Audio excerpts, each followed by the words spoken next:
มาเบิ่งวิธีตอบรับ6ระดับแบบเจ้าของภาษาเห็นคำว่า yes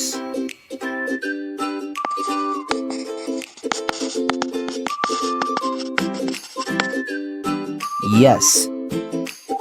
yeah แบบทั่วไปง่ายๆกับหมู่เพื่อน sure ใช้เวลาที่เห็นดีนำตกลงหรือรับปากจะช่วยเหลือแบบเป็นกันเอง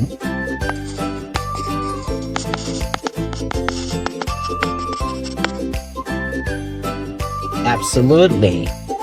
ตอบรับแบบนักแน่นขึ้นมาอีกหมายความว่าเห็นดีนำ 100%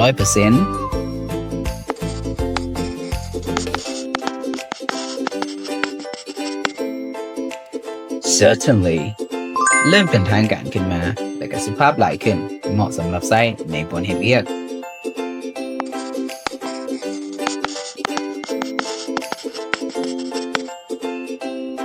definitely ยืนยันแบบบ่มีข้อสงสัยเอาแท้ไปแน่นอน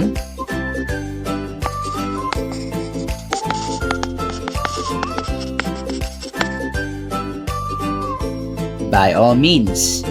แปลว่ายินดีเลยเชิญเลยได้ทุกประการเบิ่งสุภาพดูดีมีระดับ C2 เป็นธรรมชาติแบบเจ้าของภาษาภาษาอังกฤษในตำรากับภาษาอังกฤษในชีวิตจริงบางเทื่อก็บ่คือกันมักระดับใดลองพิมพ์บอกกันได้เด้อ